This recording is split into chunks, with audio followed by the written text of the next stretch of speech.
As Volodymyr Zelensky pushes harder for a fast track into the European Union, is his EU dream now crashing into reality as 7 senior officials in Brussels quietly break ranks? When furious EU envoys complain that Kiev is asking for membership as if it's owed, not earned, is Ukraine's tone starting to alienate the very capitals it needs most? If Germany's Friedrich Merz is saying Ukraine may have to accept losing territory just to qualify for the EU, is Brussels quietly tying peace talks to painful concessions on the map? As EU officials insist membership is not a gift and mock Kiev's "you owe us" line, is the mood in Brussels shifting from solidarity to irritation with Zelensky's pressure tactics? With US help drying up and the front line largely frozen, is a deepening rift over accession timelines turning Ukraine's EU lifeline into a bitter political tug-of-war? As Zelensky doubles down on his push for a fast track into the bloc, fresh tensions are flaring inside the EU over how quickly Ukraine can realistically join. According to a Financial Times report, at least 7 senior EU officials have broken ranks in private, voicing frustration with Kiev's expectations and tactics. Kiev's demand for rapid entry has triggered friction across several European capitals, where leaders worry about overpromising and under-delivering to Ukrainian voters.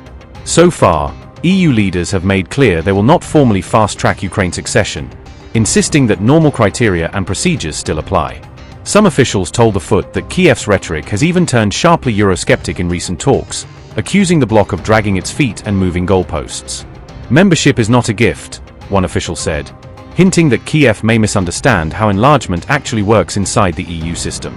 Another complained that Ukrainian envoys keep saying "you owe us," a tone diplomats insist is not helpful when they are trying to build consensus at home.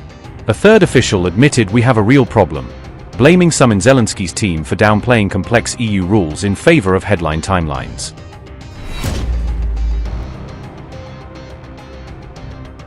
The current row kicked off when Ukraine pushed for a firm promise of membership by 2027, a deadline most EU states swiftly rejected as unrealistic. German Chancellor Friedrich Merz has called such quick entry not realistic, warning that rushing enlargement could prove politically dangerous inside the bloc. Merz even suggested that a future peace deal tied to EU membership could mean parts of Ukraine are no longer Ukrainian, hinting at territorial compromises as the price of accession. EU governments have rejected ideas of reverse enlargement, where Ukraine would join in name but have most benefits held back, fearing that would cheapen the club. Officials worry such tricks would shatter the credibility of the accession process and turn membership into a hollow label with no real meaning. Instead, France and Germany have floated a staged entry model, offering symbolic perks and gradual access to EU programs as reforms advance. Under that plan, each completed reform step would unlock a limited set of benefits, long before Kiev gains full voting rights or budget access.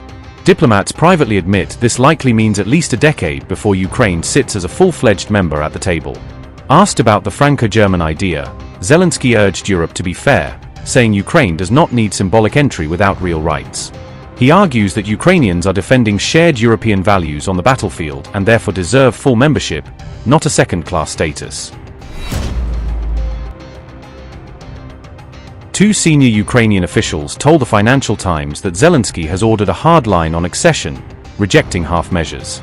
Ukrainian diplomats have reportedly been instructed not to entertain staged or shadow membership models in their conversations with EU counterparts. "We won't even discuss it," one diplomat said, betting that over time EU capitals will grow more realistic and shift closer to Kiev's maximalist line. Kiev reportedly believes that time, public pressure, and the fear of losing Ukraine will ultimately pull Brussels closer to its position. At a recent summit in Cyprus, several EU leaders privately tried to cool Zelensky's expectations, stressing that rules and fatigue limit what they can promise. He had to hear some harsh truths, one official said of that blunt meeting, where leaders pushed back against Kiev's 2027 timeline. Earlier in April, EU leaders approved a $90 billion loan package to keep Ukraine's state and war effort afloat through 2026 to 2027. The deal, unblocked after Viktor Orban's election defeat, is meant to cover budget needs and help Kiev buy more weapons and ammunition.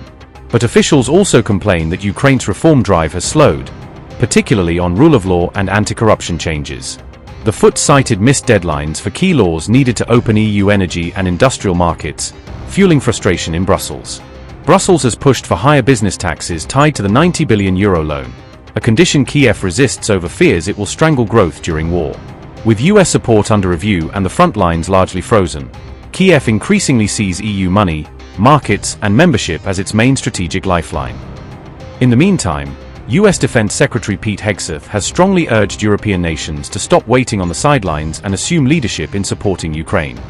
Every resource necessary at every echelon is available, legal, intel, and otherwise, to ensure that we minimize at every extent possible civilian casualties. And the suggestion was made that somehow AI might be used without a human in the loop, which is a classic Anthropic talking point, which is half of what we talked about previously. There is a human in the loop on decisions that are made. And the suggestion otherwise is to suggest that somehow AI is running targeting. Secretary Hegseth, why are we abandoning Ukraine? Senator, if you would hold that chart back up, Yep. I think that's a beautiful chart. I think that's exactly what we want. We want Europe stepping up and funding and shouldering the burden. They are rich countries worth $20 trillion versus an economy of $2 trillion.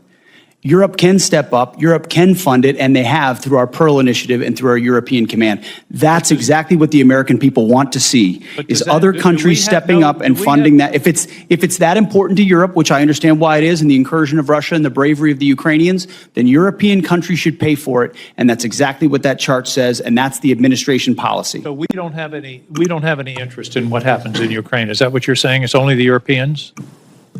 I'm saying the threat is far closer to rich and capable countries in Europe, and they should step up to lead the charge. And that's why that chart is a good thing to see. They have stepped up, but I think the American people should understand that we've stepped back, in fact, stepped back to the point of abandoning. This is a war that never would have happened under President Trump, and he supports ending it through a deal, and he's pursued that. So far, it hasn't happened. I would note $30 billion for bureaucrats in Ukraine is more than the bill that we've talked about today. For a existential and critically important war to ensure that Iran doesn't get a nuclear weapon. That's worth noting. I'm also concerned about recent reporting on your own financial dealings with regard to profiting from the war in Iran. The Financial Times reported that your broker tried to buy hundreds of shares in a BlackRock fund invested in defense companies just before the war began. The law clearly prohibits the Secretary of That entire story is false, has been from the beginning, and was made up out of whole cloth. And anybody that looks at it sees how it was worded from the beginning to make it look like I was involved in something I had nothing to do and never have. So any insinuation that I've ever profited, other than serving this nation, what I give, what you give, what others give, I'm not looking for money. I don't do it for money. I don't do it for profit. I don't do it for stocks. And that's part of the reason why I'm able to be effective in this job, because no one owns me. No one owns this department. No one owns this president. And we can execute for the American people, and we do. The law clearly prohibits the Secretary of Defense from owning stock in the 10 biggest defense contractors. Other senators and I sent you a letter with detailed questions about this, and you have not given us a response. So I'd like to hear you say, did you, through your broker at Morgan Stanley or otherwise, seek to invest in any defense-related funds right before Trump started the Iran war? I'll give it to you as a big, fat negative. Then let me ask you a second question. Is your broker getting your personal sign-off on any investment in individual stocks? Bigger, fatter, negative. He's not getting your sign-off before he makes investments in defense stocks? Can I refer you to your I'm not making investments, agreement? Senator. I am asking, does he know that he has to get your sign-off before he does that? Of course. I don't know what you're looking for, but you ain't going to find it.